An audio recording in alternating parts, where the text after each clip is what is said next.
The senator from Texas. Are we in a quorum call? We are not. Mr. President, I rise today to discuss facts and fiction.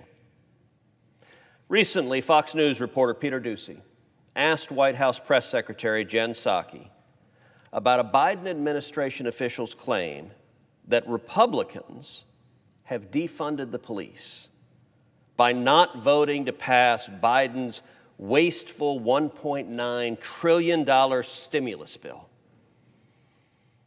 Ms. Psaki doubled down on the idea that it is Republicans and not Democrats who want to defund the police. When a White House press secretary gives a press briefing, you expect some spin. You expect some verbal bobbing and weaving if the topic is unflattering to the administration. But when Jen Psaki tried to blame Republicans for defunding the police, it wasn't spin. It was horse manure. It was gaslighting. For over a year, Democrats and left-wing activists have been calling over and over and over again to defund the police. And many Democrat-led city councils and Democrat mayors have done so, cutting and even slashing police budgets. As a result of those reckless policies, we are seeing a deeply concerning wave of violent crime in American cities across the country. The chief White House spokesperson blaming Republicans for defunding the police is like an arsonist showing up at the fire and blaming the firemen. It's like the Chinese Communist Party blaming America for the Wuhan virus.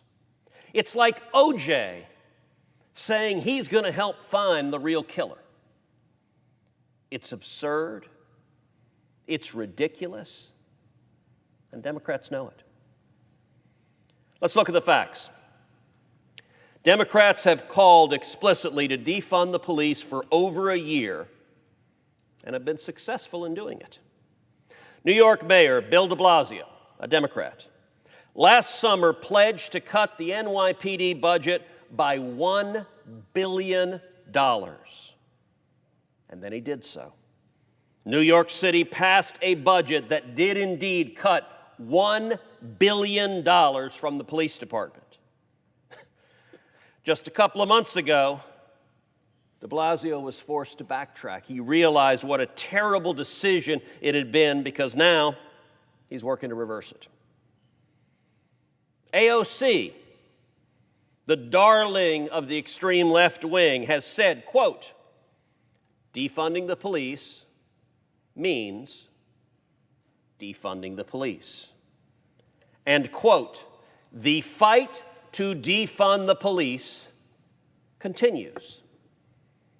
There's not a lot of ambiguity in what AOC is saying. And she's not alone. How about Representative Rashida Tlaib? She has called for, quote, no more policing. Stop and think about that for a minute. This is an elected Democratic member of Congress whose policy objective is no more policing. Those are her own words. How about Representative Ilhan Omar? She has said, quote, you can't really reform a department that is rotten to the root. An elected Democratic member of Congress describing police departments as rotten to the root. Again, those are her words. And then there's Representative Ayanna Pressley, who has introduced legislation to defund police officers in public schools. And she has said that, quote, defunding the police is about, quote, true reparations.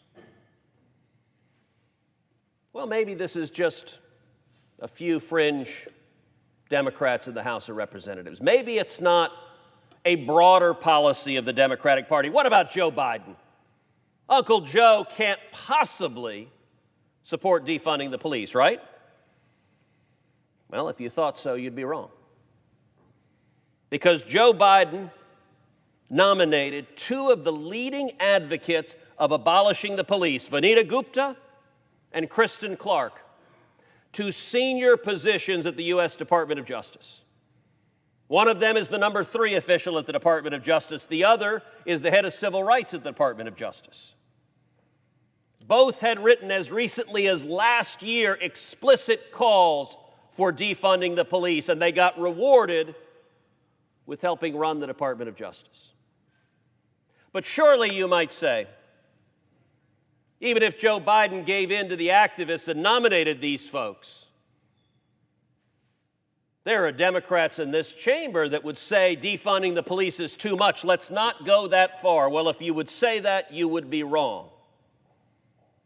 Because both of those nominees, two of the leading advocates for defunding the police, were confirmed when every single Democrat in this chamber voted to confirm them.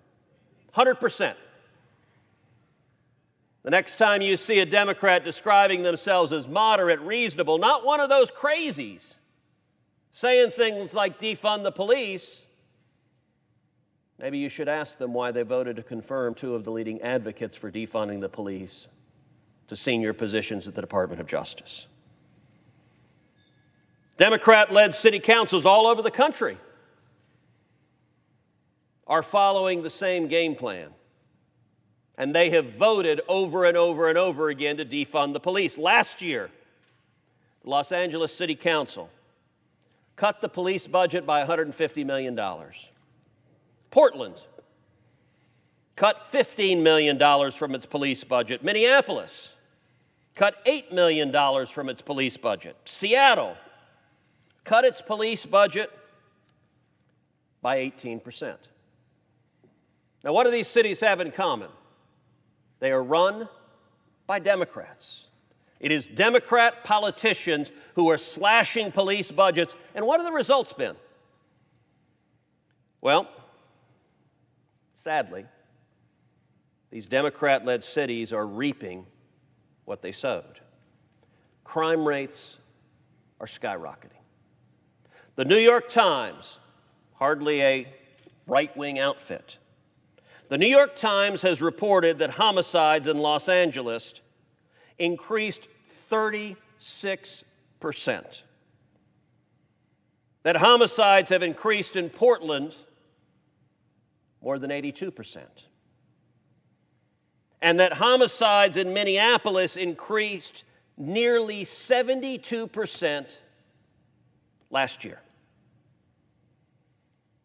And by all appearances, these homicide spikes will continue throughout this year. Just a few weeks ago, Democrats demonstrating that they couldn't learn from the tragic failure of other cities that had slashed the police and seen homicides skyrocket. What did they do in Oakland, California? The city council voted to cut over $18 million from the police department. And Oakland has already seen a 90% increase in homicides over last year. The New York Times has also reported data showing that in 2020, homicide rates increased more than 30% in big cities.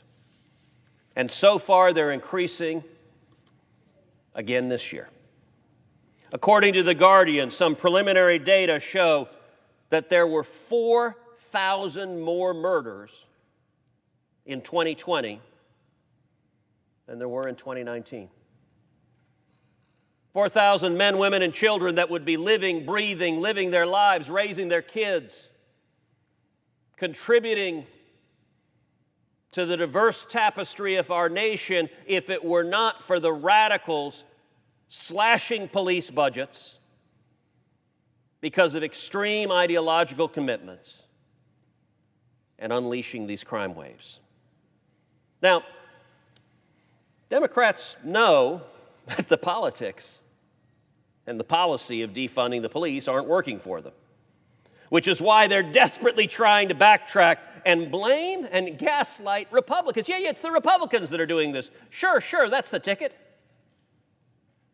Not only did some Democrats blame calls to defund the police for close races that they lost in November, and for the razor-thin Democrat majority in the U.S. Senate, they also know it isn't popular with the American people. A recent USA Today poll found that only 18% of Americans support defunding the police. And a large majority of African Americans don't support defunding the police. The same is true for Democratic voters. A large majority of Democratic voters don't support defunding the police. But in defiance of the interests of their constituents, Democrats continue to go down that road. The facts are that Democrats have repeatedly called to defund the police, and they've done so. This isn't a theory. They have done so in many cities. Crime is rising, and radical Democrat policies have had deadly consequences. Not only have homicides risen, but there were more law enforcement officer fatalities in 2020 than there have been in 46 years. In 2020, 264 law enforcement officers tragically died in the line of duty, some from COVID-19 as a result of being first responders, and others from getting shot while on duty. After Jen Psaki blamed Republicans for defunding the police, Peter Doocy asked her to name the Republicans who said they were voting against the American Rescue Plan, the massive left-wing spending plan that had nothing to do with the police. It was shoveling a lot of money to liberal special interests. It was giving money to states and local governments. And so the White House argument was, well, some of the money to state and local governments could theoretically have gone to police. So therefore, if you don't vote for the massive trillions of dollars in spending, you really want to defund the police. Well, unsurprisingly, Psaki couldn't name a single Republican who said they wanted to defund the police, or who gave defunding the police as a reason for not voting for Biden's $1.9 trillion pork-filled spending bill. The fact of the matter is, Republicans are proud to support the police, to stand with the men and women of blue, while Democrats are demonizing and vilifying the brave men and women of law enforcement. And I want to say thank you to every law enforcement officer in this country, on the federal level, on the state and local level. Thank you for answering the call each day, putting on the uniform, wearing the badge, and risking your life to keep us safe. This morning, all across this country, law enforcement officers woke up. They kissed their husband or wife goodbye. They kissed their kids goodbye, and they went out to defend our communities, and they did so not knowing if they would come home that night. We are proud to stand with the men and women of our police departments. And when it comes to facts and fiction, it is a cynical and calculated lie from the Biden White House that it is anybody other than Democrats who are leading the foolhardy charge to abolish and defund the police. It's dangerous, crime rates are skyrocketing, and it's an exceptionally bad idea. I yield the floor. Madam President. The Senator from Maryland. Thank you, Madam President.